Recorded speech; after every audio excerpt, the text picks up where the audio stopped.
नवीन ने हैरानी से सार्थक को देखा, जैसे जानने की कोशिश कर रहा हो कि इसे कैसे पता चला कि मैं क्या सोच रहा हुआ। वही सार्थक ने कहा, अंडस्को वो क्या है ना, मेरे यहाँ कोई है नहीं फिलहाल, तो सोचा आपको दे दूं गिफ्ट्स। नवीन ने घूरते हुए पूछा, अंडस्को अच्छा, तो आपके वो दोस्त कहाँ गए? सार्थक ने कंफ्यूजन में पूछा, अंडस्को कौन दोस्त? नवीन ने कहा, अंडस्को आरिफ की बात कर रहा हूँ मैं, वो तो आपके बहुत अच्छे फ्रेंड हैं ना। सार्थक ने आरिफ का ना सुना तो मन में कहा, अंडस्को यार, उस खड़ूस का नाम क्यों ले रहे हो? वो पागल आदमी के पास मेरा नकली बर्थडे भी होगा फिर भी नहीं जाऊंगा, तो क्या इसे लगता है आज मैं उस खड़ूस बॉस से मिलने जाता? सार्थक ने मुस्कुराते हुए कहा, अंडस्को वो क्या है ना, इतनी रात को आरिफ के घर जाना अच्छा नहीं होगा, और वो तो इतने बड़ी एक्ट्रेस के हस्बैंड है, उन्हें बहुत काम भी तो होगा, वो खाली तो बैठे हैं नहीं। सार्थक की बात सुन नवीन ने और गुस्से में उसे घूरा और मन में कहा, अंडस्को अच्छा, तो हम क्या यहाँ खाली बैठे हैं? यहाँ इसे आने में रात नहीं लग रही है क्या है, दोपहर के 1 बज रहे हैं ऐसा लग रहा है इसे, मन तो कर रहा है इस डॉक्टर को अच्छे से दिन रात की नॉलेज करवा दूं। वही मेघना ने कहा, अंडस्को अरे हम कब तक ऐसे बाहर रहेंगे, अंदर चलिए। सार्थक ने कहा, अंडस्को जी जी जरूर। नवीन हैरान था, उसने मन में कहा, अंडस्को क्या बेशर्म आदमी है, ऐसे कैसे मेरे घर जा सकता है? ये डॉक्टर, वो भी इतनी रात को, ये मेघना पागल है क्या, पराए मर्द को घर घुसा रही है? नवीन कुछ बोलता उससे पहले ही सार्थक अंदर जा चुका था। नवीन हैरानी से उसे ही देख रहा था। जब वही होश आया तब तक वो लोग अंदर जा चुके थे। वही दूसरी तरफ मान्या आर्निव की ओर गन ताने खड़ी थी और आर्निव अपनी आंखें बड़ी बड़ी करके मान्या के गन को देख रहा था। बेचारा सोच रहा था कि ये गन कौन दे रहा है इसे, क्योंकि अंधेरा ज्यादा था तो उसे और मान्या दोनों को एक दूसरे का चेहरा दिख नहीं रहा था। वो दोनों बस धुंधली आंखों से एक दूसरे को देख रहे थे। आर्निव ने मान्या से कहा, अंडस्को देखो, यहाँ मुझे कोई खतरा नहीं है, ये गन वापस अंदर रख लो, यू नो ना तुम्हारा भाई कुंभू कराते जानता है। इतना बोल उसने अपने हाथ पैरों को कुंभू कराते की तरह चलाने लगा। मान्या ने हैरानी से आर्निव की बातें सुनी और मन बोली, अंडस्को भाई कौन सा भाई, ये चोर कहीं का गुंडा मामली अपने आप को भाई बता रहा है। अभी बताती हूँ इससे भाई गिरी किसे कहते हैं, खतरा नहीं है न इसे, ये कैसे भूल गया, बेंगलों की सबसे बड़ी खतरा तो खुद मान्या है। इतना बोल उसने एक किक आर्निव के पेट में दे मारी, जो अभी भी कुंभू की स्किल्स करके दिखा रहा था। आर्निव ने अपने पेट में हाथ रख लिया और जोर से चिल्लाया, अंडस्को आ है। वो घुटने पर गया और घूर के मान्या को कहा, अंडस्को पागल हो गया है क्या, अपने ही भाई कौन मारता है? भाई वर्ड सुन मान्या फिर चिढ़ गई। वो फिर से मारती उससे पहले ही आर्निव वहां से हट गया और मान्या जो अपने हाथों से आर्निव के शोल्डर को पकड़ने वाली थी वो छूट गया। मान्या हैरान रह गई और बोली, अंडस्को ये चोर तो बहुत तेज निकाला। वही मान्या की आवाज सुन आर्निव समझ गया कि ये एक लड़की है। उसने अपने मन में कहा, अंडस्को ये लड़की की इतनी हिम्मत, आर्निव नायर को मारने की, अभी सबक सिखाता हूँ। वही मान्या सोच ही रही थी कि आर्निव मान्या को पीछे से पकड़ना चाहा, लेकिन मान्या आर्निव से भी फास्ट निकली और आर्निव का हाथ पकड़ लिया। आर्निव हैरान था कि ये लड़की इतनी तेज निकलेगी। वो जल्दी से अपना हाथ छुड़ाना चाहा लेकिन मान्या ने उसका हाथ नहीं छोड़ा, लेकिन वो भी आर्निव था, ऐसे थोड़ी ना, नायर फैमिली का बड़ा बेटा था। उसने अपने स्किल्स का यूज करके मान्या से अपना हाथ छुड़ा लिया और दूर होते हुए गहरी आवाज पूछा, अंडस्को कौन हो तुम? मान्या ने आर्निव से कहा, अंडस्को मान्या के शहर में आकर उसी से ही पूछ रहे हो कौन हूं मैं? आर्निव हैरान रह गया। उसे यकीन नहीं हुआ कि उसके साथ आर्निव जो लड़ रहा था वो उसकी छोटी भाभी ही होगी। उसने हैरानी से कहा, अंडस्को मान्या। मान्या मानन। मान्या ने अपनी गन तानते हुए कहा, अंडस्को येस तुम कौन हो? आर्निव हंसते हुए कहा, अंडस्को तुम्हारा जेठ। मान्या हैरानी से बोली, अंडस्को व्हाट? वही आरिव अपना सिर पकड़े दोनों को देख रहा था। हाँ, उसे याद था दोनों को नशा होने की बात किसी का होश नहीं था। वो जब कल सोकर उठने वाले होंगे तो दोनों को रति भर भी याद नहीं होगा कि दोनों ने रात को क्या हुआ। इसलिए वो आराम से उन दोनों को देख रहा थी। वो कार की बोनेट में बैठ गया था और दोनों जेठ भाभी को लड़ते हुए देख रहा था। वही मान्या ने घूर के कहा, अंडस्को क्या बकवास कर रहे हो तुम और मेरे जेठ? आर्निव ने कहा, अंडस्को हाँ हाँ देखो, मेरा भाई तुम्हारा पति है। इतना बोल वो शर्माने लगा। मान्या अजीब नजरों से उसे देख रही थी। दोनों नशे में थे एंड जो मन में था बोले जा रहे थे। मान्या ने मुंह बनाते हुए कहा, अंडस्को अरे मेरे पति का कोई भाई होता तो वो मुझे जरूर बताता। आर्निव ने मुंह बना के कहा अंडस्को वो आदमी किसी को कुछ नहीं बताता, देखो तुमको भी अभी बताया कि तुम मेरी भाभी हो, ऐसा करता है क्या कोई? कभी कभी तो मन करता है उसे मैं घर में बंद कर दूं और हजारों सीसीटीवी के पास उसे रखूं। बहुत शौक है ना उसे छुप कर रहने का, फिर देखता हूं कैसे कहाँ छुपता है। आर्निव की बात सुन आरिव ने गंदा सा मुंह बना के कहा अंडस्को छी छी कितना घटिया आइडिया, इसी अच्छा तो एक 3 साल का बच्चा आइडिया दे देगा मुझ पर नजर रखने के लिए, बट क्या करूं भाई है मेरा, एक्सेप्ट करना पड़ेगा। वही मान्या ने कहा अंडस्को अच्छा अच्छा आप मेरे पति को कैद करके रखना चाहते हैं। इतना बोल वो गुस्से में आर्निव को घूरा, अरे चाहे उसका पति का बड़ा भाई ही क्यों न हो, वो उसे कैद करके नहीं रख सकता है। आर्निव ने कहा अंडस्को अरे अरे तुम गलत समझ रही हो। मान्या ने कहा अंडस्को मैं बिल्कुल सही समझ रही हूँ। आर्निव ने दोनों को घूरा, सच में दोनों पागलों जैसी हरकतें कर रही थी, दोनों को लड़ता देख उसे सच में कोई फर्क नहीं पड़ रहा था, क्योंकि वो दोनों लड़ तो उसके लिए रहे थे न, इसलिए वो खुद को बहुत इम्पोर्टेंट समझ रहा था, जो वही दोनों आर्निव और मान्या लड़ ही रहे थे कि तभी वहां पर किसी की गोली चलने की आवाज आई। वो आवाज धीरे थी लेकिन आरिव ने सुन ली थी। वही मान्या और आर्निव नशे में थे इसलिए वो दोनों को सुनाई नहीं दिया। आरिफ गोली चलने की आवाज सुन अलर्ट हो गया। उसने दोनों को देखा जो अभी भी उसके लिए लड़ रहे थे। उसने जल्दी से अपने कार में बैठा और दोनों के सामने कार लाते हुए बोला अंडस्को जल्दी बैठो। दोनों बड़ी बड़ी आंखें किए आरिफ को देख रहे थे। आरिफ ने अब सख्ती से कहा अंडस्को गेट इन नाउ। दोनों को आरिफ की बात समझ आ गई। वो दोनों कार में बैठ गए। उसे वैसे डर नहीं होता अगर दोनों महान लोगों ने ड्रिंक की नहीं होती तो, लेकिन अभी दोनों इतने पिए हुए थे कि कल तक उनका सर दर्द नेक्स्ट लेवल तक होने वाला था। वही कार जैसे ही दोनों बैठे उसे कुछ अजीब सी सेंट फ्रेंग्रेस की, जिससे दोनों को थोड़ा सर भारी होने लगा। वही आरिफ जो ड्राइव कर रहा था उसके चेहरे पर मास्क लगा हुआ था। उसे देख पता चल रहा था कि उसने ही दोनों को ये सुलझाया है कि वो बिना कोई दिक्कत के आराम से घर पहुंचे, लेकिन शायद आज उनका ये सफर आसान नहीं था। आरिफ सोच ही रहा था कि गोली कहाँ चली और क्यों चली, तभी उसे महसूस हुआ कि एक कार उनको फॉलो कर रहा है। आरिफ ने पीछे रिव्यू मिरर से देखा जहां एक बड़ी सी ब्लैक कार थी। आरिफ समझ गया कि वो कार उन्हें ही टारगेट करने वाली है। आरिफ ने चेहरे पर एक स्माइल की और स्टीयरिंग पर अपने हाथ कस दिए और बोला अंडस्को बहुत दिनों बाद कोई मिला है, मजा तो चखना पड़ेगा। इतना बोल उसने गियर बढ़ाए और फुल स्पीड से अपने कार को बढ़ाने लगा। हाँ उसके पास मान्या की कार नहीं थी, वो आज अपनी एक वाइट कार लाया था जो बहुत ज्यादा यूनिक था। समझ नहीं आ रहा था कि मॉडल कौन सा है, लेकिन उसकी स्पीड देख तो लग रहा था कि कोई बड़ी लग्जरियस कार है। वो फुल स्पीड से जैसे बढ़ाया तभी वो पीछे बड़ी सी कार भी फुल स्पीड से जाने लगी। वो कार की स्पीड को मैच नहीं कर पा रहे थे, इसलिए उन्होंने अपने वेपन को निकाला और आरिफ के कार पर निशाना साधने लगे। लेकिन वो गोलियों की टोली आरिफ की कार के पास भी नहीं पहुंच पाए। लेकिन जो पीछे कार थी वो भी कोई आम कार नहीं थी, देखने से तो वो भी बहुत मॉडिफाई लग रहा था। वही रिव्यू मिरर से आरिफ ने जब वो कार को ठीक से देखा तो हैरान रहते हुए बोला अंडस्को ब्लैक मास टीम ये यहाँ क्या कर रहे हैं। आरिफ वो ग्रुप को जानता था और शायद बहुत अच्छे तरीके से जानता था, लेकिन उसे समझ नहीं आ रहा था कि वो इंडिया में क्यों आए हैं। आए तो आए, लेकिन उसकी कार का पीछा इस तरह क्यों कर रहे हैं। आरिफ ने जल्दी से अपनी गियर बदली और स्पीड से जाने लगा, वही वो कार भी और स्पीड पकड़ ली। आरिफ ने अपने स्टीयरिंग के पास का एक बटन प्रेस किया जिससे कार जो थी उसके पीछे से एक बड़ी सी वेपन बाहर निकल आई, जिससे आरिफ ने गोलियों की बरसात उन सब पर करने लगी। लेकिन एक भी गोली उस कार को डैमेज कर पाती। आरिफ समझ गया कि ये कार भी हाईटेकली मॉडिफाई है, कोई आम गोली इसका कोई भी बाल बांका नहीं कर सकती थी। तभी उसे एक मोड़ दिखा और वो उस मोड़ में मुड़ गया और अपनी स्पीड को सुपर कार से भी ज्यादा फास्ट कर दिया। उसने पीछे देखा तो वहां कोई भी कार नहीं आ रही थी। आरिफ थोड़ा हैरान तो था कि कार कहाँ गई, लेकिन वो आगे जाने लगा। तभी सामने उसे पूरी कार की फौज दिखाई दी और वो रुक गया और बिना कोई एक्सप्रेशन के देखने लगा। वहां उस सड़क में लंबी कार की फौज थी और सामने एक ब्लैक कपड़े पहने एक आदमी खड़ा था, उसके चेहरे पर ब्लैक मास्क लगा हुआ था और वो आराम से कार से टेक लगाए खड़ा था। आरिफ उसे बिना कोई एक्सप्रेशन के देख रहा था। वो समझ चुका था कि ये उनके लिए ट्रैप है।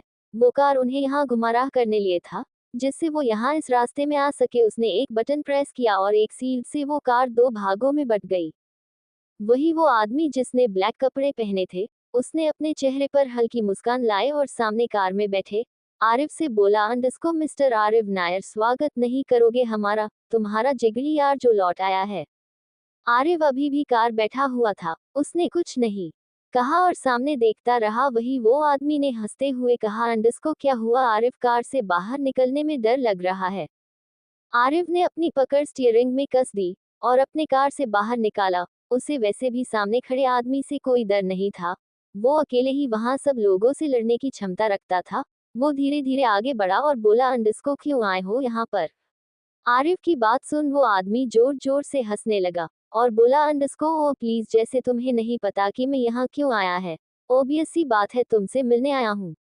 आरिफ ने कहा, अंडस्को मुझसे मिलने वो आदमी आया है जो मेरा बहुत बड़ा दुश्मन है।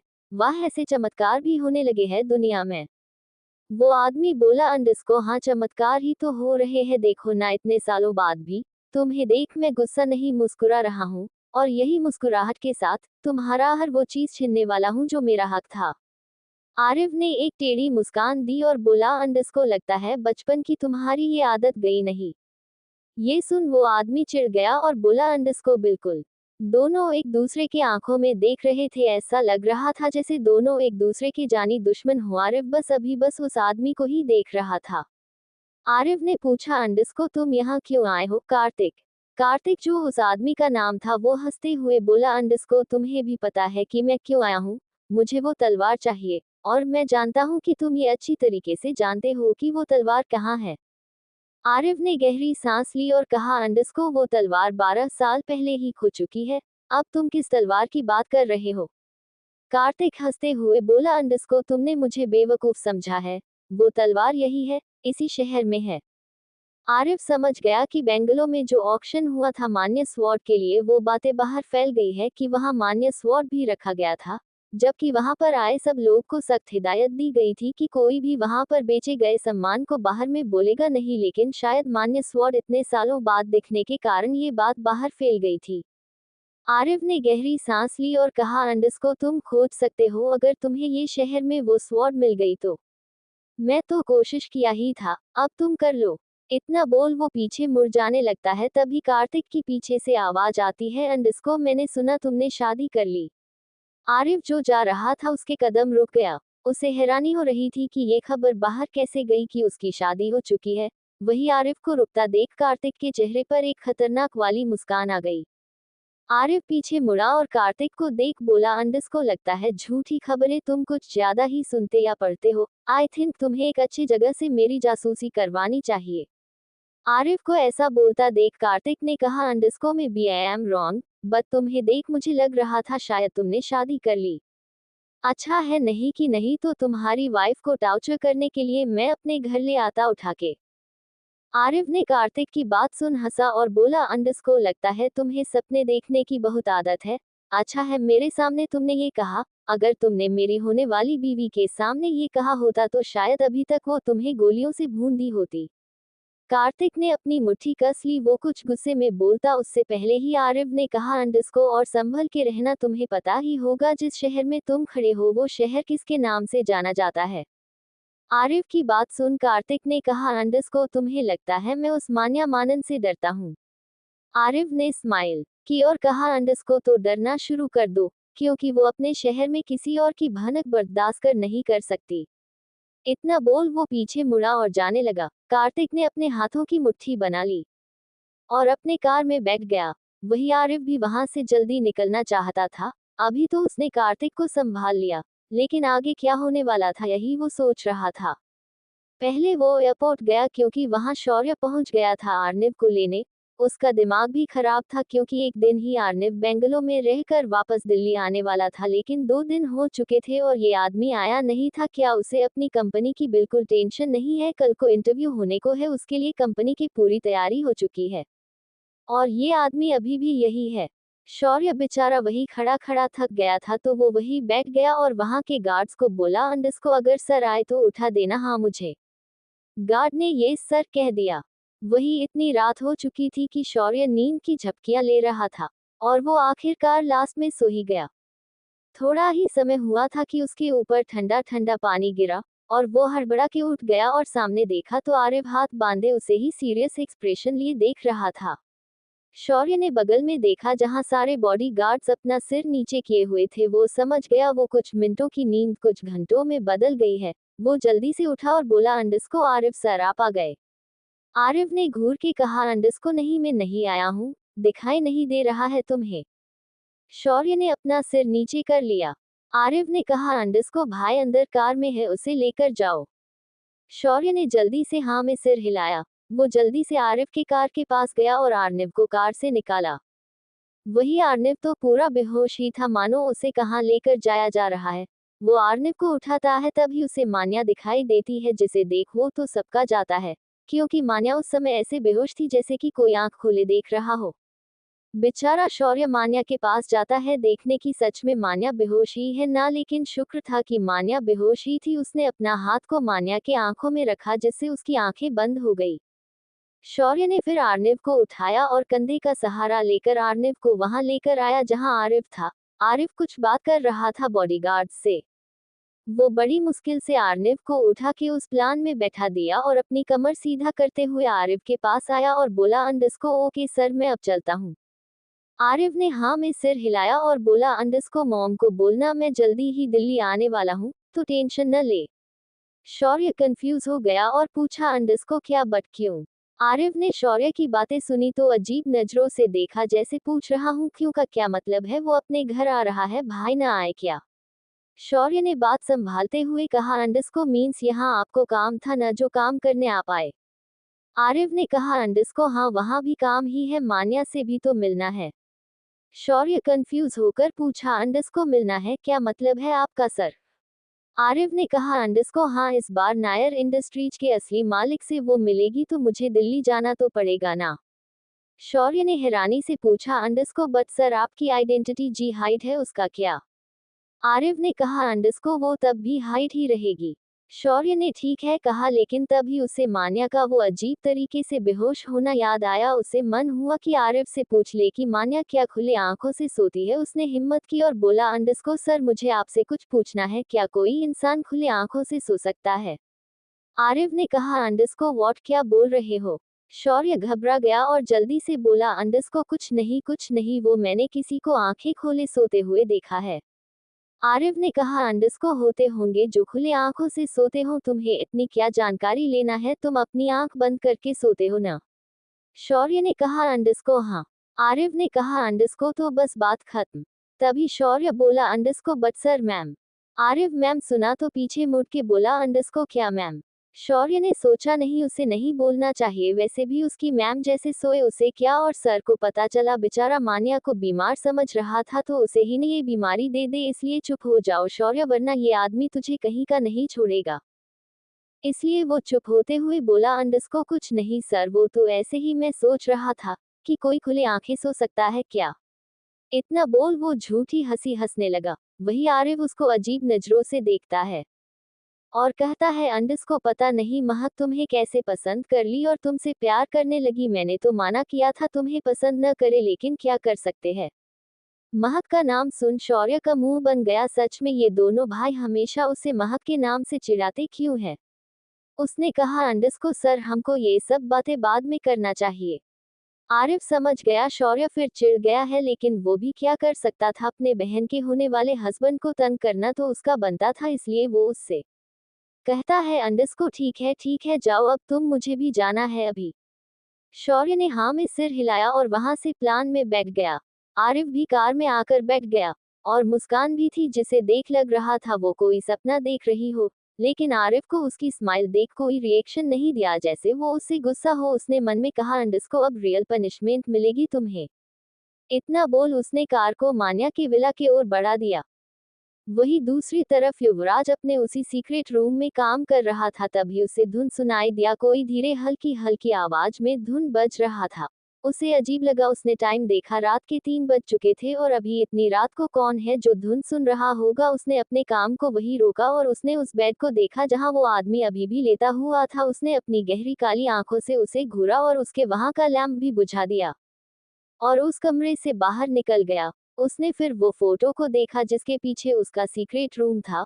उसने वो फोटो ठीक से लगाए और उस फोटो को देख एक स्माइल कर दी और नीचे जाने लगा। तब उसे वो धुन फिर सुनाई दी और इस समय इसकी आवाज थोड़ी तेज थी। उसे अजीब लगा, उसने सोचा इतनी रात को ये आवाज कहाँ से आ रही है।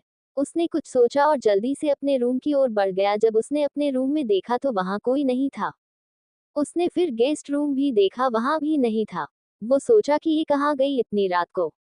तभी वो धुन फिर बजी। युवराज को अजीब लगने लगा। वो सीढ़ियों से नीचे उतरा और वहां जाने लगा जहां से ये आवाज आ रही थी। उसके कदमों की आवाज उस सन्नाटे में बहुत तेज सुनाई दे रहे थे। उसे थोड़ा सा डर भी लग रहा था, क्योंकि हमारे युवराज को भूतों से डर जो लगता था, उसने अपने आप को कैसे डरने से बचाया हुआ था वो खुद ही जानता था। वो धीरे धीरे उस जगह पहुंचा जहां से वो धुन बज रहा था। उसने सोचा इस समय यहाँ हॉल में कोई क्या कर रहा होगा।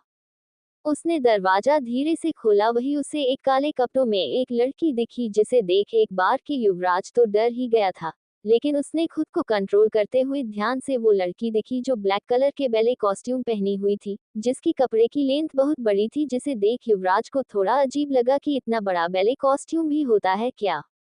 तभी वो लड़की अपनी पैर के सहारे एक राउंड लगाती है, जिसे उसका चेहरा चांद की रोशनी से मिल जाता है, जिसे उसके खूबसूरत चेहरे पर एक चमक आ गई और उसका चेहरा युवराज ने देखा तो हैरान रह गया और बोला, अंडस्को ये लड़की यहाँ है। हाँ, वो कोई और नहीं माही ही थी, जो कब से पता नहीं वहां पर डांस कर रही थी। वही माही डांस कर रही थी। वो गोल गोल घूम रही थी, जिससे उसका ड्रेस का फैब्रिक उड़ के एक राउंड बना रहा था, जिससे उसके डांस को वो उस समय और खूबसूरत बना रहा था। तभी माही को देखते देखते कब युवराज अंदर रूम तक पहुंच गया उसे पता ही नहीं चला। वही माही भी डांस में इतनी मगन थी कि उसे पता भी नहीं चला कि युवराज यहाँ कब आ गया। तभी उसे अपने करीब किसी की मौजूदगी महसूस हुई। वो पीछे मुड़ के देखती, उससे पहले ही उसका पैर लड़खड़ा गया और वो गिरती, उससे पहले वो किसी के बाहों में थी। उसने अपनी आंख कस के बंद की हुई थी। उसने आंखें खोल के देखा तो वहां पर उसे किसी की काली आंखों से उसकी भूरी आंखें टकरा गई, जिसमें गहराई इतनी थी कि माही एक पल के लिए खो गई। तभी उसे किसी की गहरी आवाज सुनाई दी, अंडस्को तुम इतनी रात को यहाँ क्या कर रही हो। उसने जब आवाज सुनी तब वो होश में आए और सामने देखा जहां युवराज खड़ा था, जो उसे पकड़ा हुआ था। उसको देख उसका मुंह बन गया। युवराज को देख माही का मुंह बन गया। लेकिन क्या करती यहाँ, डरे सहमे एक आज्ञाकारी धर्मपत्नी का रोल जो निभा रही थी, इसलिए वो डरते हुए बोली, अंडस्को आप यहाँ क्या कर रहे हैं। युवराज ने माही को देख मन में कहा, अंडस्को डर तो ऐसे रही है कैसे, इसको मुझसे सच में डर लगता है। इतनी अच्छी एक्टिंग इसने सीखी किससे होगी, क्या मान्या से सीखी है कि ये लड़की पहले से ऐसी नौटंकीबाज है। युवराज ने माही को देख कहा, अंडस्को ये सवाल तो मुझे तुमसे पूछना चाहिए कि तुम यहाँ इतनी रात को क्या कर रही हो। माही ने मन में कहा, क्या ये अंधे हैं, दिखता नहीं डांस कर रही हूँ। उसने फिर भी बहुत अच्छी एक्टिंग करते हुए कहा, अंडस्को डांस कर रही हूँ। युवराज ने घूर कहा, अंडस्को वो तो मुझे भी दिख रहा है तुम डांस कर रही हो, लेकिन इतनी रात को क्यों कर रही हो।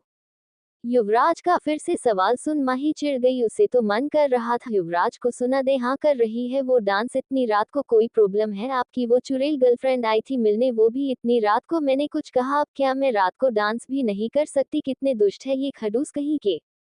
हाँ, माही बहुत गुस्सा थी युवराज से कि वो उस तृषा से बात किया। अरे भाई, सामने बीवी थी, कोई बंदा अपने एक्स से प्राइवेट में बात करता है क्या। अगर करते भी है तो करे, वो माही क्यों माने ये बात। माही को ऐसे खुद को देखते पाकर युवराज ने कहा, अंडस्को क्या हुआ, क्या देख रही हो। माही युवराज के बोलने पर होश में आई और बोली, अंडस्को हाँ हाँ, वो मैं थोड़ा परेशान थी कि मैं कंपटीशन में अच्छा कर भी पाऊंगी कि नहीं।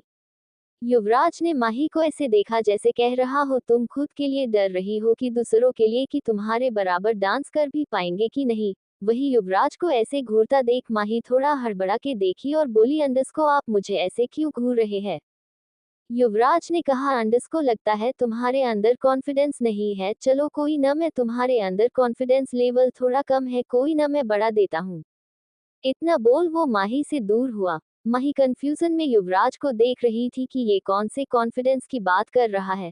युवराज ने अपनी पोजीशन ली। माही हैरान रह गई और बोली, अंडस्को क्या ये डांस करना चाहते हैं, क्या इन्हें ये डांस आता है। वो यही सोच रही थी कि युवराज ने डांस शुरू किया। वो पहले एक तरफ से दूसरे तरफ वेरी स्मूथली ग्लाइड करते हुए एक राउंड घूमता है, जिसे माही आंखें और मुंह फाड़े बस देख ही रही थी। तभी युवराज उसके पास आते हुए बोला, अंडस्को डांस विथ मी। युवराज की बात सुन माही हैरान थी। व्हाट, युवराज के साथ डांस, वो कैसे करेगी? यही माही सोच ही रही थी कि युवराज ने उसे खुद के करीब खींच लिया। माही हैरानी से युवराज को देख रही थी। युवराज ने धीरे से कहा, अंडरस्को focus on me and just follow the step. Mahi तो युवराज की बात सुन ही नहीं रही थी, वो बस उसके चेहरे को देखे जा रही थी। युवराज के क्लासिकल रॉयल स्वान लेक थीम डांस शुरू किया। वो पहले माही से दूर हुआ और माही को देखा जो अभी भी बुत बने खड़ी थी। वही दूसरी तरफ माही यही सोच रही थी कि वो युवराज के साथ डांस कैसे करे। उसे बिल्कुल नहीं लगा था युवराज इतना अच्छा डांस करता होगा। वो युवराज को मैच नहीं कर सकती थी। उसके अंदर जो इतनी बड़ा वाला कॉन्फिडेंस था वो युवराज ने चकनाचूर कर दिया। उसे तो अब घबराहट हो रही थी। वही युवराज समझ चुका था आज उसने अपनी नाटक करने वाली बीवी को सच में टेंशन में डाल दिया है। उसको शोक में डालकर उसके चेहरे पर तिरछी मुस्कान आ गई। उसने झट से माही को खुद की और किया और धीरे बोला, अंडस को घबरा रही हो? अभी तो घबराना स्टार्ट होने वाला है। माही युवराज का मतलब समझ पाती उससे पहले ही युवराज ने उसे कमर से पकड़ के हवा में उठा लिया। माही शॉक्ड हो गई। वो चिल्लाए लेकिन युवराज ने उसके पूरे आवाज को इग्नोर कर माही को गोल गोल घूमने लगा। बेचारी माही को तो अब चक्कर आने लगा था। लेकिन युवराज कहाँ रुकने वाला था। वो उसे नीचे उतारा और माही को अपने करीब कर उसके साथ डांस के स्टेप करने लगा। वो जानबूझ के माही के साथ हार्ट से हार्ट स्टेप कर रहा था क्योंकि उसने देखा था उसने मिस रुपेन को जितना परेशान किया था उतना परेशान वो सहने लायक नहीं थी। लेकिन माही ने बेचारी को ज्यादा ही परेशान कर रखा था। एंड देखो, गलती गलती होता है, उसकी सजा तो मिलेगी ही, चाहे वो सजा छोटी ही क्यों ना हो। उसने जमकर माही के साथ डांस किया, इतना किया कि माही को अब सच में चक्कर आ रहे थे। माही को जब युवराज ने देखा कि अब वो डांस करने के हालत में नहीं है तो उसे उसने जाने दिया। माही वहीं पर बैठ गई और पानी पीने लगी। उसने पूरी बोतल ही पानी पी लिया और लंबी लंबी सांस ले रही थी। युवराज ने माही को नीचे बैठा देखा तो कहा, अंडस को कल जल्दी उठना क्योंकि कल से तुम मेरे साथ प्रैक्टिस करने वाली हो। मैंने मिस रुपेन को कह दिया है वुमेन लिंग में तुमसे वो मिले। माही हैरानी से युवराज को देख रही थी। सच में ये आदमी क्या पागल हो चुका था जो खुद के साथ प्रैक्टिस करवाने वाला था। यही सोच सोच कर माही दिमाग खराब हो रहा था। उसने कहा, अंडस्को बट आपको इतनी तकलीफ लेने की जरूरत नहीं है, मैं खुद से कर लूंगी।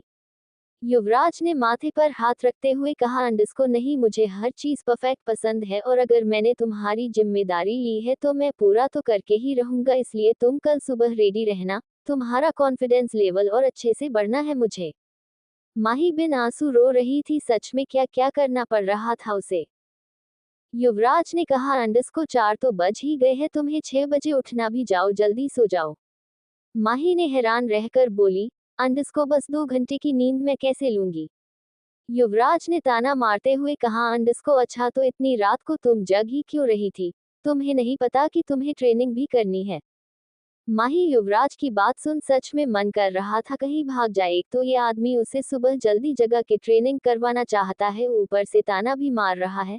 ऐसे जिंदगी से अच्छा बेचारी वुमेन लीग में भाग ही नहीं लेती, लेकिन वो भी क्या करे, उसने खुद के ही पैर में कुल्हाड़ी मारी थी। वही युवराज ने कहा, अंडस को 5 मिनट के अंदर अंदर तुम मुझे मेरे रूम में सोती हुई नजर आनी चाहिए। माही ने ये सुना तो झट से अपनी जगह में खड़ी हो गई और बोली, अंडस को कैसा खड़ूस इंसान है, जरा भी दया भावना है कि नहीं इसके अंदर? इतना बोल वो जल्दी से अपने कपड़े चेंज करने चली जाती है। वही बाहर आकर युवराज ने अपनी कमर पकड़ ली और दर्द में करहाते हुए बोला, अंडस को यार सच में कितनी भारी है ये लड़की, कमर ही तोड़ डाली मेरी तो। उसने कहा, तोड़ी तू ही, उसे बार बार उठा रहा था युवी। इतना सोच उसके चेहरे पर मुस्कान आ गई और बोला, अंडस को और अभी तो जिंदगी भर भी तो उठाना है। इतना बोल उसने अपने कमर को पकड़कर जल्दी से सीढ़ियों में चढ़ के अपने कमरे में चला गया। वही माही भी जल्दी से चेंज होकर युवराज के कमरे में चली गई। बात ये थी कि कुछ दिनों से दोनों एक ही रूम शेयर कर रहे थे। इसका कोई स्पेसिफिक रीजन तो नहीं था, लेकिन अब उन्हें एक रूम में रहने में प्रॉब्लम भी नहीं थी। लेकिन वो दोनों एक बेड पर नहीं सोते थे। माही हमेशा से बेड पर सोती थी क्योंकि जब से वो हॉस्पिटल से डिस्चार्ज होकर आई थी तब से वो वही सोती थी और युवराज सोफे में सोता था। लेकिन जैसे ही वो कमरे में आए उसने देखा युवराज आज सोफे में नहीं बेड में लेटा हुआ अपना फोन चला रहा है। माही ने सोचा, अंडस को क्या ये आज सोफे में सोने नहीं वाले, या इन्हें मेरे साथ सोना है? माही तो युवराज के साथ सोना चाहती थी, लेकिन युवराज तो उसे अपने आसपास भटकने के लिए अवेलेबल ही नहीं था। वो ऑफिस में होता या घर में अपने स्टडी रूम में, लेकिन आज इतना अच्छा मौका उसे मिला था। लेकिन यहाँ भी उसे एक आज्ञाकारी बीवी बन के सोफे में सोना पड़ेगा, क्योंकि बेचारी को युवराज से दूर रहने की ये हिदायत खुद उसके पति ने दी थी, और अपने पति परमेश्वर की बात युवराज की आज्ञाकारी धर्मपत्नी कैसी नहीं मानती। उसने एक ठंडी आह भरी और अलमारी से ब्लैंक लेकर सोफे में जाने लगी। तभी पीछे से युवराज की आवाज आए, अंडस्को कहाँ जा रही हो तुम? युवराज की आवाज सुन माही ने पीछे देखा, जो उसे ही देख रहा था। माही ने कहा, अंडस्को सोने आप बेड पर सोए हैं तो मैं आज सोफे पर सो जाती हूँ। युवराज ने कहा, अंडस्को सोफे पर पानी गिरा हुआ है, इसलिए बेड पर मैं आज सोया हूँ। माही ने सोचा, ओह इसलिए यहाँ सोए हैं ये। उसने कहा, अंडस्को ठीक है तो फिर मैं नीचे सो जाती हूँ। युवराज ने माही की बात सुन चिढ़ के कहा, अंडस्को क्या तुम्हें ठंड में नीचे सोकर अपनी तबीयत खराब करनी है? माही ने में अपना सिर हिला। अंडस्को तू शांति से ऊपर बेड पर आओ सोने। माही ने जब ये सुना तो उसको खुशी ठिकाना नहीं रहा था, लेकिन खुद को कंट्रोल करते हुए वो बोली, अंडस्को सच में आऊं? युवराज ने हाँ में सिर हिला दिया। फिर क्या था, माही बिना कोई देरी किए बेड पर आ गई सोने। उसने युवराज को देखा और उसके चेहरे पर मुस्कान आ गई। वैसे माही से ज्यादा खुश तो युवराज था। उसने जानबूझ के सोफे में पानी गिराया था कि माही उसके साथ सो सके। यही प्लान से दोनों का फायदा जो हो गया, दोनों किनारे किनारे सो गए। ऐसे ही सुबह हो गई। मान्या आराम से उठती है, उसके सर में बहुत दर्द हो रहा था। मैडम ने कल इतनी पी थी जितना कोई नॉर्मल इंसान पीने के बारे में सोच भी नहीं सकता था। उसके चेहरे पर दर्द साफ दिख रहा था। उसने टेबल पर पानी का जग लिया और अपने चेहरे पर पूरा जग ढाल लिया, जिससे उसका चेहरे पर संतुष्टि की झलक दिखी। वो उठ के देखती है तो सुबह के 9 बज रहे होते। वो जल्दी से उठी और फ्रेश होने चली गई। उसके सर में दर्द अभी भी हो रहा था। वो समझ गई उसे नींबू पानी पीना पड़ेगा। वो जल्दी से तैयार होकर नीचे आती है तो हैरान रह जाती है, क्योंकि नीचे सर्वेंट थे ही नहीं। नहीं तो मान्या के विला में तो जैसे मेला लगा रहता था, लेकिन आज ऐसा वीरान देख वो हैरान थी। उसने आरिफ को आवाज लगाई, वो भी कहीं दिखाई नहीं दे रहा था। अंडस्को आरिफ आरिफ। तभी उसे आरिफ डाइनिंग टेबल में दिखाई दिया, जो मस्त अपना ब्रेकफास्ट कर रहा था। मान्या उसने पास गई और बोली, अंडस्को तुम यहाँ हो, मैं तुम्हें कब से बुला रही हूँ। आरिफ ने मान्या को देखा और कहा, अंडस्को ओह अच्छा, मैंने सुना तो था, लेकिन सोचा आज आपको जवाब न दूं। मान्या आरिफ का जवाब सुन थोड़ा गुस्सा में बोली, अंडस्को अच्छा क्यों, देखो तुम आज मुझसे गुस्सा नहीं रह सकते। आरिफ ने कहा, अंडस्को हाँ, इसलिए तो मेरी नाराजगी दूर करने के लिए मैंने ये सब किया। मान्या ने कंफ्यूज होकर पूछी, अंडस्को क्या किया तुमने? आरिफ ने स्माइल करते हुए कहा, अंडस्को सारे सर्वेंट को 10 दिनों के लिए छुट्टी दे दी है। मान्या हैरानी से युवराज को देखा और कहा, अंडस्को व्हाट, क्यों, काम कैसे होगा घर का? आरिफ ने कहा, अंडस्को कैसे होगा, क्या मतलब है, आप करेगी काम? मान्या ने जब ये सुना तो बोली, अंडस्को व्हाट? मान्या ने जब सुना कि आरिफ ने सारे सर्वेंट की छुट्टी दे दी है और उसे 10 दिनों तक घर के काम करने को बोला जा रहा है, ये सुन मान्या का दिमाग खराब हो गया। वो बोली, अंडस्को तुम्हारा दिमाग खराब है, तुम मुझे 10 दिनों तक घर का काम करवाओगे? आरिफ ने बड़ी सी स्माइल दी और हाँ में सिर हिला दिया और बोला, अंडस्को घर का काम ही नहीं, आपको हम दोनों के लिए खाना भी बनाना है। मान्या ने कहा, अंडस्को पागल हो, मुझे खाना बनाने नहीं आता और न ही मुझे ये सब काम करना है। देखो ज्यादा नखरे मत करो। मान्या मानन जैसे महान माफिया तुमसे माफी मांग रही है, शांति से माफ करो नहीं तो। आरिफ ने उसकी बात को पूरा न होने देकर खुद बोला, अंडस्को आप होंगी कोई महान माफिया, लेकिन अभी आप मेरी पत्नी है एंड आपका पति अभी आपसे नाराज है। आपको पता भी है कल आपने कितना नुकसान किया लोगों का, उसका आप हिसाब कैसे चुकता करने वाली है। इसलिए आपकी ये सजा है, आपने नहीं किया तो सोच लीजिए, मेरे पास और भी बहुत से तरीके हैं। मान्या चुप थी, उसने ज्यादा बोलना सही नहीं समझा। वैसे आरिफ को क्या लगता है वो घर का काम नहीं कर सकती, लेकिन आरिफ को सही ही लगता है, वो सच में घर का काम नहीं कर सकती है और ये बात वो जानती थी। उसे कुछ नहीं आता था, बचपन से ऐसो आराम की जिंदगी जी है, उसने कभी घर का काम नहीं किया, अब कैसे करेगी। लेकिन उसने ठान लिया वो इस पंडित को दिखा देगी कि हाँ वो कर सकती है। उसने उसे समझ क्या रखा है, माफिया है तो कर नहीं सकती, नहीं वो भी घर का काम कर सकती है और उससे अच्छा कर सकती है। मान्या खुद पर बहुत ज्यादा कॉन्फिडेंस था, अब ये ओवर कॉन्फिडेंस था कि ओनली बस कॉन्फिडेंस, ये तो मान्या जब काम करेगी तब पता चलेगा। लेकिन मान्या खाना का नाम सुनकर और मन कर रहा था कि वो कहीं भाग जाए, उसे खाना बनाने का ए भी नहीं आता था। बेचारी बनाती तो बनती क्या, उसने अपने लिए एक कप कॉफी भी नहीं बनाई थी। और आरिफ उसे घर के काम के साथ ये दुनिया की सबसे मुश्किल काम जो दे रहा था। उसे मन कर रहा थी कि वो आरिफ को अच्छे से सबक सिखाए, लेकिन क्या करे, था तो उसका ही पति, वो कुछ कर भी नहीं सकती थी। और ऊपर से अभी वो उससे नाराज था, और मान्या उसे और नाराज नहीं करना चाहती थी। नहीं तो हमारी मान्या को आरिफ की बात सुन गुस्सा बड़ा आ रहा था। आरिफ ने कहा, अंडस्को वैसे मैंने नाश्ता खा लिया है, आप अपने लिए बना लेना, तब तक मैं थोड़ा काम करने जाता हूँ। मान्या को हैरान थी कि उसके पति ने उसके लिए नाश्ता भी नहीं बनाया है। उसने घूर के आरिफ को देखा। सच में अगर मान्या को उसे मनाना नहीं रहता ना, तो वो आरिफ को अच्छे से सबक सिखा देती। उसने जब सुना कि आरिफ कोई काम करने जा रहा है तो वो पूछी, अंडस्को कौन सा काम करने जा रहे हो? आरिफ ने कहा, अंडस्को अरे आज किसी के घर में पूजा है, वही मुझे बुलाया गया है पूजा करने के लिए, ज्यादा देरी नहीं लगेगी, लंच तक आ जाऊंगा। मान्या हैरानी से आरिफ को देखती है और पूछती है, अंडस्को व्हाट पूजा, तुम अभी भी पूजा करने जाने वाले हो, जबकि तुम मेरे हस्बैंड हो, तुम्हें ये पूजा पाठ करने वाला काम अब छोड़ देना चाहिए। आरिफ ने अपनी आंखें छोटी करते हुए मान्या को कहा, अंडस्को ओह अच्छा, आपकी भी तो मुझसे शादी हुई है, आपको भी ये माफिया और एक्टिंग का काम छोड़ के मेरे जैसे पुजारिन बन जाना चाहिए। मान्या ने जब ये सुना तो गुस्से में बोली, अंडस्को क्या बकवास कर रहे हो, मैं अपना काम छोड़ दूं और तुम्हारे साथ पूजा करने जाऊं?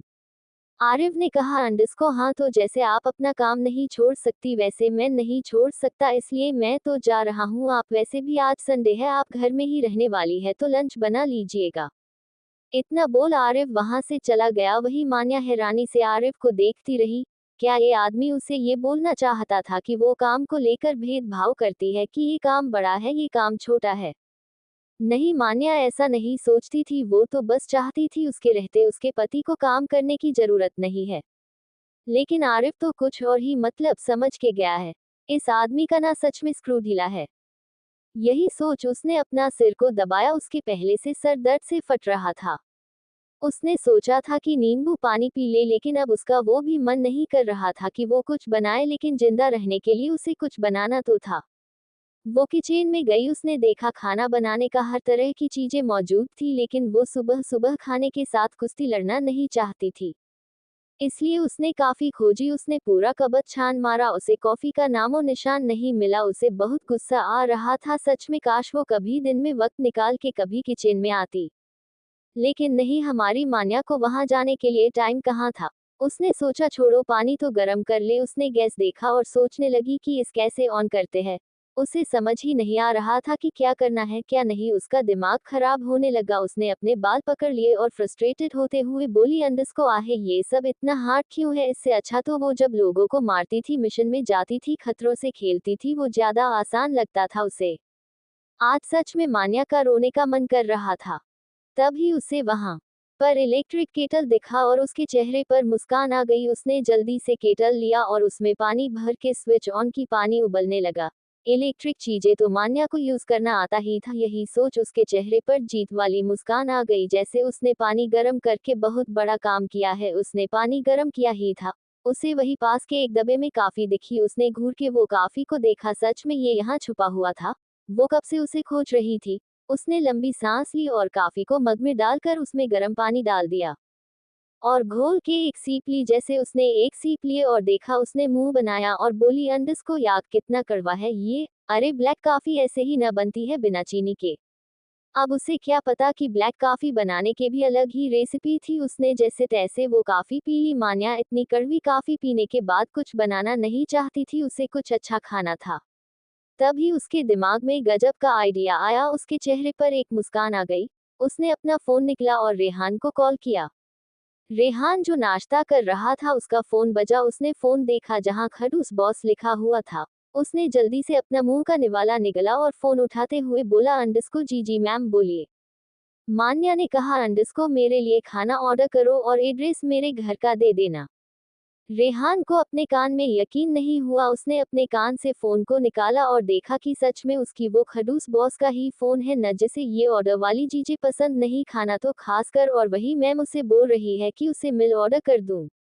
तभी मान्या की फोन में से आवाज आए, अंडस्को हेलो रेहान। रेहान रेहान जल्दी से फोन को कान में लगता है और कहता है अंडरस्को हाँ हाँ मैम। मान्या ने कहा अंडरस्को सुना ना तुमने, एक अच्छे से होटल से मेरे लिए ब्रेकफास्ट ऑर्डर कर दो। रेहान ने जल्दी से कहा अंडरस्को ओके ओके मैम, मैं अभी कर देता हूँ। मान्या खुश हो गई और बोली अब देखती हूँ ये पंडित मुझे कैसे सजा देता है। इतना बोल वो आराम से सोफे में बैठ गई। वही दूसरी तरफ रेहान जल्दी जल्दी अपना खाना खा रहा था। वही शिविका जो उसके बगल में बैठी थी, वो रेहान को इतनी जल्दी जल्दी खाते देख बोली अंडरस्को रेहान धीरे खाओ, इतनी जल्दी क्या है तुम्हें खाने की। रेहान ने शिविका को देखा और रोनू सा मुंह बनाया कि वो क्या करे। वैसे रेहान और शिविका साथ ही रहते थे, माताओं एक ही अपार्टमेंट में रहते थे। क्योंकि रेहान और शिविका एक साथ काम कर रहे थे, शिविका ने रेहान से कहा कि वो उसके साथ ही उसके अपार्टमेंट में रह लेती है जिससे दोनों को काम करने में प्रॉब्लम न हो। वैसे शिविका को मान्या ने अपने लिए ओपिएंट किया था, लेकिन वो रेहान का काम ज्यादा करती थी। एक तरफ से ये कह ले कि अगर मान्या का असिस्टेंट अगर रेहान था तो रेहान की असिस्टेंट शिविका ही थी। और काम साथ होने के कारण दोनों साथ ही रहते थे। रेहान का अपार्टमेंट बहुत बड़ा था, उन्हें रहने में कोई तकलीफ नहीं होती थी और रेहान तो खुश ही था कि वो शिविका के साथ रह पा रहा था, उसे और क्या ही चाहिए था। लेकिन जब तक मान्या जैसी उसकी बॉस थी, काम उसके सिर हमेशा ही रहता था। बट शिविका के आने से उसका काम आधा हो चुका था और अब भी आधा होने वाला था। वही रेहान ने रोनी सूरत बनाए और कहा अंडरस्को अरे तुम्हें नहीं पता न, अगर मैंने 1 मिनट भी देरी की तो मैम मुझे फिर से डांटेंगी, इसलिए जल्दी खाकर खाना ऑर्डर भी करना है मुझे। शिविका ने कहा अंडरस्को ओके तुम आराम से खाओ, मैं ऑर्डर कर देती हूँ ब्रेकफास्ट। रेहान ने स्माइल की और कहा अंडरस्को ठीक है। वही शिविका ने अपने फोन में देखा जहां उसे एक मैसेज आया था। उसे देखकर उसके चेहरे पर सीरियस एक्सप्रेशन आ गए, लेकिन उसने जल्दी से अपने एक्सप्रेशन छुपा लिए और रेहान को बोली अंडरस्को अच्छा मैं एक कॉल करके आती हूँ। रेहान ने ठीक है कहा अंडरस्को। शिविका वही बालकनी में चली गई और किसी को कॉल करती है अंडरस्को ये सर। वही दूसरे तरफ से आवाज आए अंडरस्को तुम्हें पता है आज हमें कहाँ जाना है। दूसरे तरफ से आवाज सुन शिविका ने कहा अंडरस्को ये सर मैं निकलने ही वाली थी। दूसरे तरफ से आवाज आए अंडरस्को गुड जल्दी करो, वैसे भी मेरे पास दोपहर तक टाइम है, मुझे घर भी जाना है। तुम्हें तो पता है मेरी वाइफ कैसी है। शिविका ने स्माइल किया और कहा अंडरस्को सर जानती हूँ, मैं जल्दी ही वहां पहुंच रही हूँ। दूसरे तरफ से आवाज आए अंडरस्को हाँ हाँ जल्दी आओ, वैसे तुम्हारा काम रेहान के साथ ठीक तो चल रहा है ना।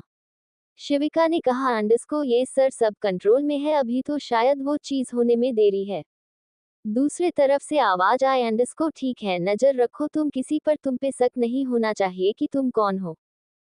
शिविका ने एक मिस्टीरियस स्माइल की और कहा अंडरस्को सर 12 देशों की मुल्क भी मुझे खोजना या जानना चाहे तब भी मुझे नहीं जान पाएंगे।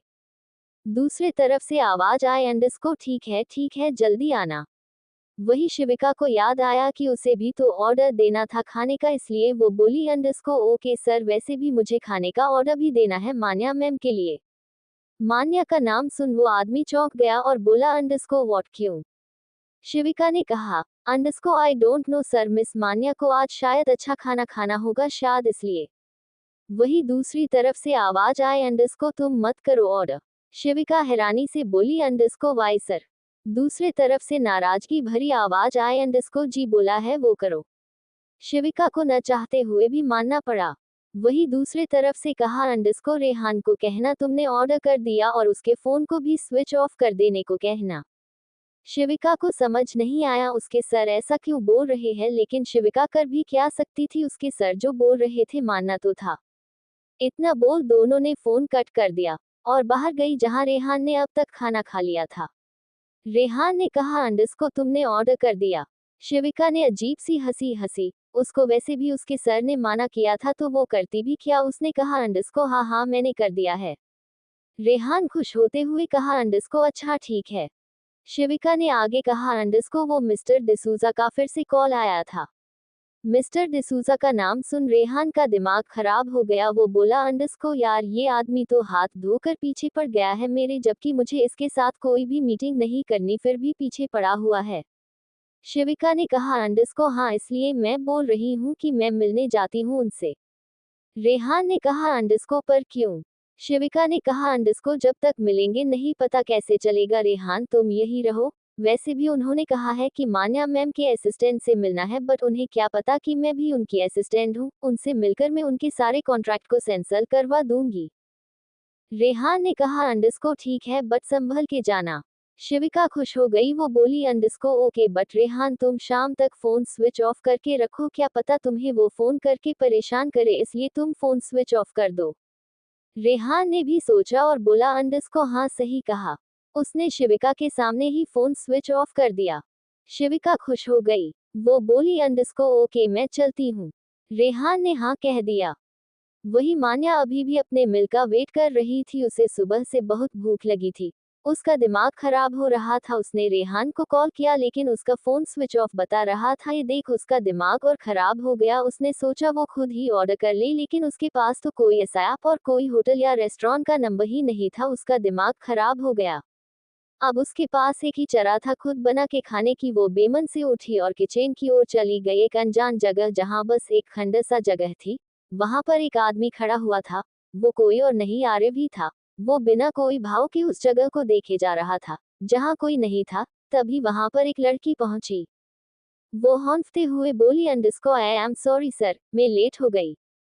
आरिफ बोला अंडरस्को ठीक है, आगे से जल्दी आने की कोशिश करना।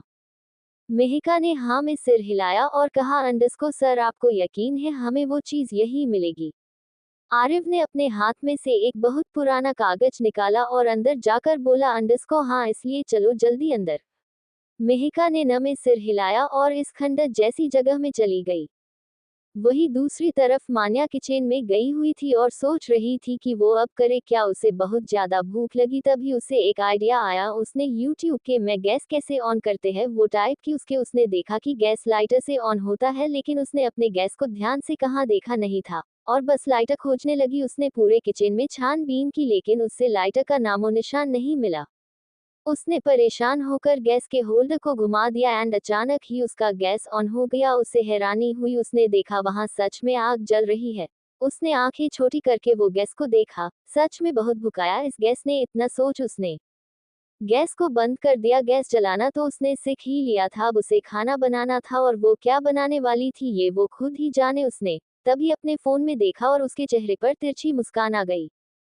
उसने अपने फोन में देख कुछ सर्च किया। उसने देखा पहले कि फास्ट और सिंपल फूड क्या है जो वो जल्दी बना के खा सकती है। मान्या को जरूर घर का काम नहीं आता था, लेकिन वो आम बिगड़ी हुई अमीर लड़कियों में से नहीं जिसे हर चीज लाज ही पसंद हो।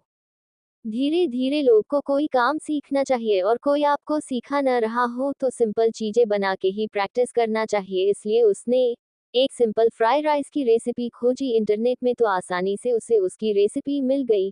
उसने देखा उसे पहले चावल धोकर उसे पहले कुक करना था। प्रॉब्लम ये थी कि उसे ये सब सामान बनाने का प्रोसेस तो समझ आ गया था, लेकिन प्रॉब्लम ये थी कि उसे मालूम नहीं था कि वो सब चीजें आखिर है कहाँ।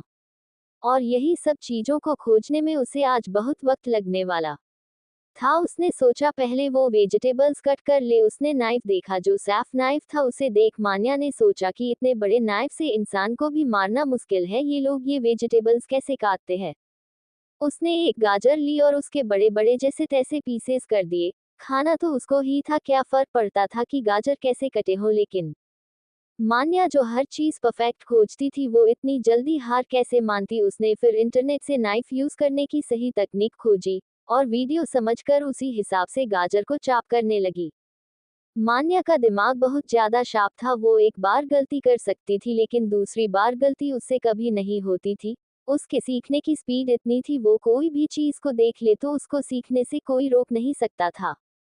उसने बड़े आराम से बारीक गाजर को कट कर दिया। जितना वो कट कर रही थी उसकी हार्ट की स्पीड उतनी बढ़ते जा रही थी। उसे जो वेजिटेबल्स को चॉप करना था उसने बड़े जल्दी ही कट कर दिया। मान्या ने अपने हाथ बड़े ध्यान से देखा और स्माइल कर दिया। अब बस बाकी था तो राइस को खोजना, जो कि उसको सबसे बड़ी प्रॉब्लम होने वाली थी। इसके चेहरे पर अभी कुछ ऐसे एक्सप्रेशन थे जिसे देख पता था चल रहा था कि ये काम सबसे खराब होने वाला है उसका। वही दूसरी तरफ नवीन के घर में नवीन डाइनिंग टेबल में बैठ के घूर के सामने देख रहा था। उसके चेहरे से पता चल रहा था कि वो कितनी गुस्से में है, और इतने गुस्से से वो बस ओनली एक ही इंसान को घूर सकता है जो उसके घर में बिन बुलाए मेहमान बन के बैठ गया। ये कौन हो सकता है? ऑब्वियसली हमारा सार्थक बाबू, जो रात को ही उसके घर में घुस आया था और आराम से उसके घर में नाश्ता कर रहा है। नवीन को मन कर रहा था सार्थक को अपने घर से उठा के फिकवा दे, लेकिन क्या करता, वो भी थी तो मजबूरी ही कि वो कुछ बोल नहीं सकता था बिना कोई मतलब के। वही सार्थक बिना किसी के परवाह किए आराम से खा रहा था जैसे वो उसी का घर था। तभी उसके सामने बैठी मेघना ने सार्थक से पूछा, अंडरस्कोर डॉक्टर सार्थक, आपको अच्छी नींद आई ना? नवीन ने अपने पास बैठी मेघना को देखने लगा। सच में उसे तब तो ज्यादा गुस्सा आता था जब वो मेघना को सार्थक से बात करते देखता था। उसके मन में आता था, अंडरस्को, हाँ हाँ तू भी कर ले इस डॉक्टर से बात, उसी का हाल चाल पूछ ले। कभी उससे भी पूछा है कि वो ठीक से सोया कि नहीं, ठीक से नींद आई कि नहीं? बट भी नहीं, ये क्यों पूछेगी? पति की इज्जत कहाँ है? बस नाम का पति है वो तो बस। वही मेघना की बात सुन सार्थक ने अपना सिर ऊपर किया और बड़ा स्माइल के साथ कहा, अंडरस्को जी मेघना जी, मुझे तो बड़ी अच्छी नींद आई। सार्थक की बात सुन मेघना ने कहा, अंडरस्को अच्छा है। नहीं तो मुझे रात भर यही टेंशन होने लगा था कि आपको अच्छे से नींद आई होगी कि नहीं। सार्थक ने कहा, अंडरस्को अरे अरे नहीं, ऐसा नहीं है, मैं तो आराम से सोया था। सच बोलूं, सच में आपका घर में नींद बड़ी अच्छी है। सार्थक की बात सुन नवीन का खून खौल रहा था। वो कैसे उसकी बीवी से बात कर सकता है? एंड क्या कहा मेघना ने उसके कारण वो रात भर सोई नहीं? इतनी टेंशन और इस पागलों का इलाज करने वाले डॉक्टर के लिए? ये सोच ही उसे गुस्सा आ रहा था। और तो और मेघना प्रेग्नेंट थी। अगर उसको ठीक से नींद नहीं आएगा तो उसके बच्चे पर असर पड़ेगा।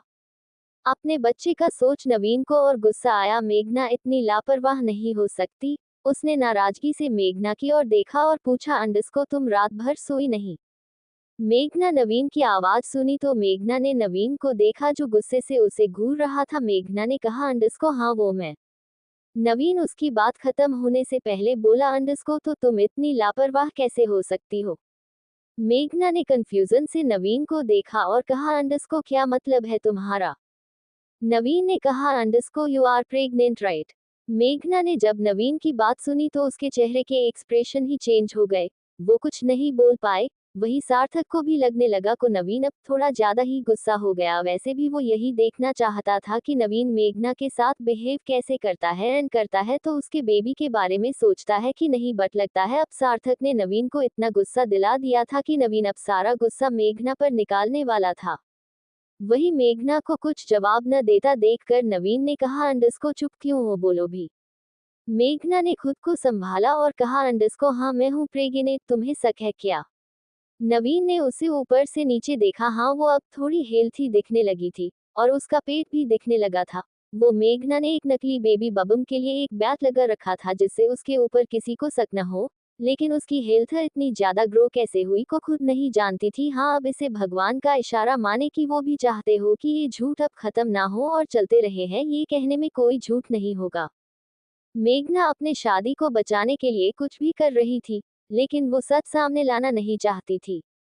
वही नवीन ने उसे देखने के बाद कहा, अंडरस्को अगर तुम प्रेग्नेंट हो तो क्या तुम्हें रेस्ट नहीं करना चाहिए किसी के लिए? तुम अपना नींद को खराब कर रही हो। इससे बच्चे क्या असर पड़ रहा होगा तुम्हें पता है? मेघना ने जब बच्चा सुना तो उसने अपने पेट की ओर देखा और नवीन को देखती है। सच का नवीन को उसकी कोई फिक्र नहीं है, बस बच्चे की ही फिक्र है। मेघना यही सोच रही थी। तभी सार्थक वो लोग कन्वर्सेशन में घुसते हुए बोला, अंडरस्को I am sorry mister Nath कि मैं आपके कन्वर्सेशन में इंटरफेयर कर रहा हूँ। प्लीज आप मेघना जी को डांटे मत, वो अगर स्ट्रेस लेंगी तो अच्छा नहीं होगा। नवीन ने सार्थक की बात सुनी तो उस देखने लगा। सच में उसे बहुत ज्यादा अब गुस्सा आने लगा था। अब उसने अपने जगह से खड़ा हो गया और बिना कुछ बोले बाहर जाने लगा। लेकिन बीच में रुकते ही बिना पीछे मुड़े ही कहा, अंडरस्को आई थिंक मिस्टर सार्थक आपका बर्थडे सेलिब्रेशन अभी तक खत्म नहीं हुआ है, लेकिन हम लोग बर्थडे एक ही दिन बनाते हैं क्योंकि हमारे पास इतना टाइम नहीं है रोज रोज बर्थडे बनाने का। नवीन की बात सुन सार्थक पूरा अच्छे समझ रहा था कि वो उसे अब अपने घर जाने बोल रहा था। एंड अब उसे भी लगा कि यहाँ से निकलना चाहिए, वरना नवीन जो बोल रहा है यहाँ से जाने को वो कहीं मार के न यहाँ से निकाल दे। उसने मेघना को देखा जो ब्लैक हुए बैठी थी। उसने गहरी सांस ली और मेघना से कहा, अंडरस्को मेघना जी अब मैं भी चलता हूँ, थैंक यू आपने इतना सब कुछ किया। वही मेघना जो ब्लैक हुए बैठी थी उसने नवीन की बात सुनी ही नहीं थी ना सार्थक की जो उसे कह रहा था। उसने होश में आते ही पूछा, अंडरस्को हाँ क्या कहा आपने? सार्थक ने कहा, अंडरस्को अब मैं चलता हूँ मेघना जी। मेघना ने जल्दी से पूछा अंडस्को। अरे इतनी जल्दी कैसे जा रहे हैं डॉक्टर सार्थक, कल ही तो आप आए थे। सार्थक ने अपनी वॉच देखते हुए कहा अंडस्को। नहीं मेघना जी, आज वैसे भी मुझे एग्जीबिशन के लिए जाना है तो मैं चलता हूँ। मेघना ने ज्यादा नहीं कहा और ठीक है कह दिया। वही नवीन वही तक वही खड़ा था। उसने जब देखा मेघना उसे रोक रही है तो उसका गुस्सा और बढ़ गया, लेकिन सार्थक की आगे की बात सुन उसे संतुष्टि हुई। वो अब बिना कुछ बोले जाने लगा। मेघना ने नवीन की ओर देखा भी नहीं। वही सार्थक ने मेघना को बड़े गौर से देखा। सच में वो हेल्थी तो लग रही थी।